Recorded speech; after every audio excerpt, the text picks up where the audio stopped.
It's 11:30 p.m. You're lying in bed, the blue light of your phone screen reflecting in your tired eyes. You've been scrolling for 20 minutes. You see a former classmate celebrating a promotion in Bali. You see a wellness influencer explaining how their morning matcha and positive vibrations cured their anxiety. You see a sea of white teeth, perfectly curated living rooms, and captions that tell you to choose joy every single day. And then you look at your own life. Maybe you're feeling a bit lonely.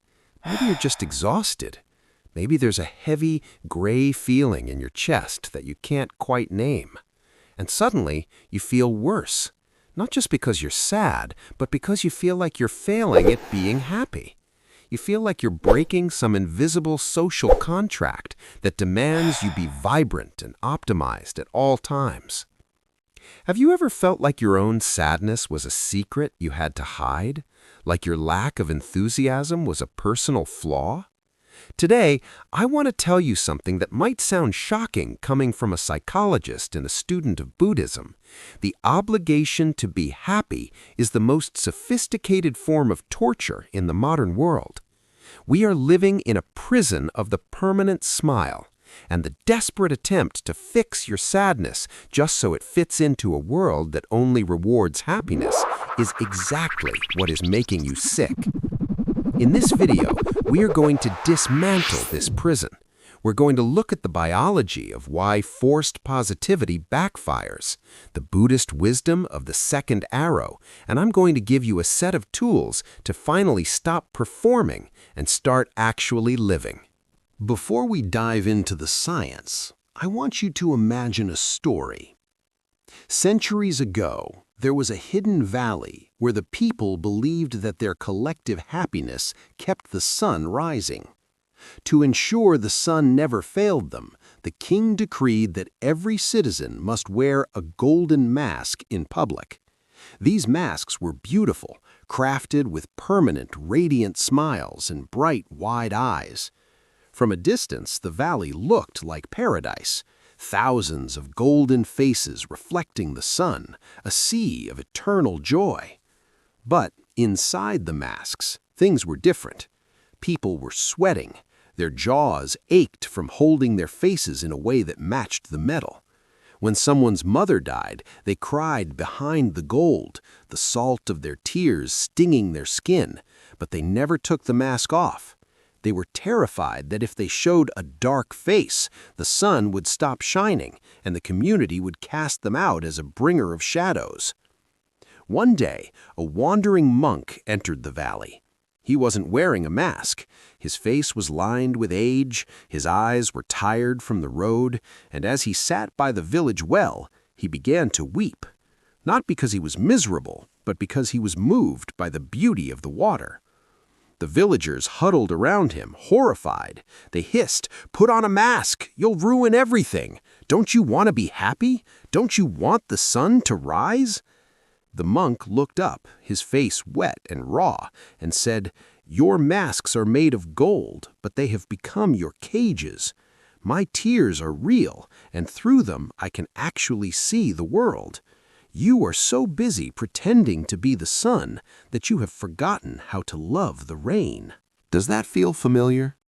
Your Instagram feed, your LinkedIn profile, the "How are you? I'm great" exchanges at the office, those are our golden masks. We are living in a culture that treats unhappiness as a technical glitch. If you aren't happy, we assume you need a new supplement, a new mindset, or a better morning routine. But here is the truth.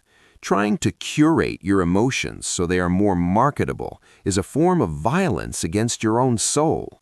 It creates a split between who you are and what you show, and that split is where depression and anxiety love to grow. Part 2. The Mechanism. The Psychology of the Second Arrow. Why does this obligation to be happy hurt us so much? To understand this, we have to look at a core Buddhist concept called the two arrows. The Buddha taught that in life we are inevitably hit by arrows. The first arrow is the unavoidable pain of being human. Someone leaves you, you lose your job, you get sick, or sometimes you just wake up feeling heavy for no apparent reason. That is the first arrow. It's painful, but it's part of the design of life. However, we usually follow that up by shooting ourselves with a second arrow. The second arrow is our reaction to the first arrow. It's the voice in your head that says, "I shouldn't feel this way. I have a good life. Why am I sad? Everyone else is doing fine. What's wrong with me? I need to snap out of it. If I'm not happy, I'm failing." The second arrow is the one that causes the most suffering. From a psychological perspective, this is called experiential avoidance. When you decide that a certain emotion, like sadness, anger, or boredom, is bad or unacceptable, your brain's threat system, the amygdala, goes on high alert. Think about the irony here. You feel a little sad, the first arrow, then you judge yourself for being sad because you should be happy, the second arrow. Now your brain perceives your own sadness as a threat to your identity. Your nervous system enters a fight or flight state. But you can't fight an emotion and you can't run away from your own mind. So you get stuck in a loop of unhappiness about being unhappy. Biologically, this floods your system with cortisol. This isn't healthy growth, it's chronic stress. When you tell yourself, "I must be happy," you are essentially telling your brain that your current reality is an emergency. You are forcing your nervous system to stay in a state of high tension, trying to suppress a natural biological wave. It's like trying to hold a beach ball underwater. You can do it for a while, but it takes an incredible amount of energy. Your arms get tired, you can't focus on anything else, and eventually that ball is going to pop up and hit you in the face with twice the force. The permanent smile isn't a sign of mental health, it's a sign of a person who is exhausted from holding the beach ball underwater. Part 3. Practical Tools. Breaking the Cage. So, how do we stop? How do we take off the golden mask without feeling like we're falling apart? I want to give you 3 specific tools that combine psychological science with Buddhist practice. Tool 1. The Guest House Inventory. The great Sufi poet Rumi once said that a human being is a guest house. Every morning, a new arrival, a joy, a depression, a meanness. In modern psychology, we call this cognitive diffusion. Instead of saying, "I am sad," which identifies your whole being with the emotion, you say, "I notice that a feeling of sadness has arrived in the guest house." Try this today. When you feel that unacceptable emotion creeping in, the one that doesn't fit your brand, don't try to fix it. Don't run to your phone to distract yourself. Simply name it. "Ah, here is loneliness. It's sitting in the chair by the window today." By naming it, you move the second arrow out of the way. You aren't fighting the emotion, you're just observing the guest. Tool 2. The Social Media Audit of Truth. We have to talk about the digital prison. The algorithm doesn't care about your soul, it cares about your engagement. And happy, shiny, aspirational content engages. The action. Go through your following list. If an account makes you feel like your normal, messy, complex life is not enough, hit unfollow. Even if they are inspiring. If their inspiration feels like a demand for you to be someone else, it's not inspiration, it's a second arrow. Instead, look for radical honesty creators, people who show the laundry on the floor and the days they couldn't get out of bed. Remind your brain through your eyes that unhappy is a valid and common human frequency. Tool 3. Inviting Mara to tea. There is a famous story about the Buddha. Even after he became enlightened, the demon Mara, who represents temptation, fear, and ego, would still show up. Instead of fighting Mara or pretending he wasn't there, the Buddha would simply say, "I see you, Mara. and then he would invite him to tea. He would treat his darker parts as a guest who was just hungry or tired. The technique: next time you feel failing at happiness, literally say out loud, "I see you pressure to be happy. You can stay for tea, but you don't get to drive the car." This is what we call radical acceptance. It doesn't mean you like being sad. It means you stop wasting energy on the war against sadness. When the war stops, the healing begins. Part 4. Caveats and the high sensitivity factor. Now, I want to pause and address something very important. For some of you watching, sadness isn't just a passing guest. It's a heavy fog that doesn't lift. If you are struggling with clinical depression, or if you have a neurodivergent brain like ADHD or high sensitivity, HSP, this pressure to be happy is even more damaging. If you are a highly sensitive person, you process the world more deeply. You feel the gray more intensely.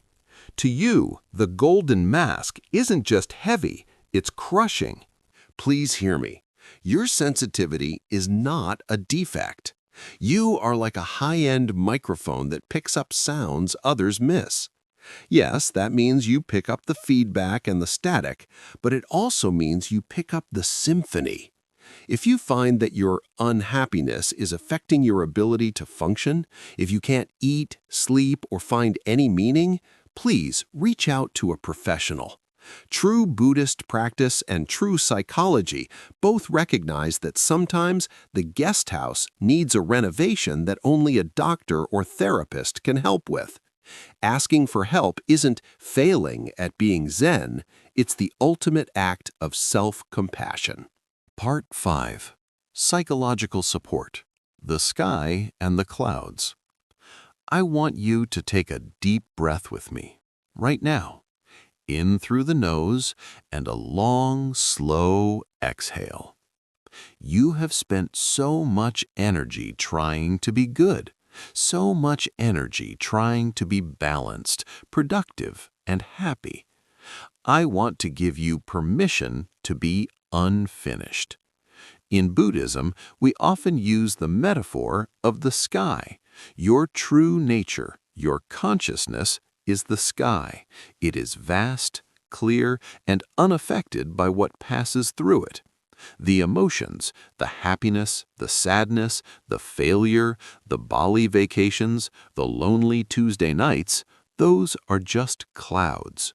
The mistake we make in the modern world is that we try to grab the happy clouds and glue them to the sky forever, and we try to blow the dark clouds away with a giant fan of positive thinking. But the sky doesn't care. The sky knows that the clouds are just weather. The sky is big enough to hold a thunderstorm and a sunset at the same time. You are the sky. You are big enough to feel unsuccessful and still be worthy. You are big enough to be sad and still be on the right track. The permanent smile is a lie because it suggests that the weather should never change. But without the rain, nothing grows. Your sadness is often the soil where your next version of wisdom is currently germinating. Stop digging it up just to see if it's happy yet. Let it be. Closing and call to action.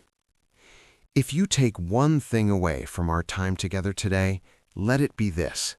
You do not owe the world a happy version of yourself. The people who truly love you don't want your golden mask. They want you, even the messy, tired, unoptimized you. In fact, that is the only version of you that can actually experience true connection. You can't hug a golden mask. It's too cold. I want to challenge you this week. The next time someone asks how you are and you aren't great, try telling a sliver of the truth. You don't have to dump your life story, but just try, "Honestly, I'm a bit overwhelmed today, but I'm hanging in there." Watch what happens. Watch how the other person's shoulders drop. Watch how their mask slips just a little bit. you'll realize that the permanent smile prison only stays locked as long as we all pretend we like being inside. If this perspective resonated with you, I've put together a small guide called The Guest House Journal, 5 Prompts for Radical Acceptance, that you can download in the link below. It's designed to help you sit with the guests you've been trying to kick out.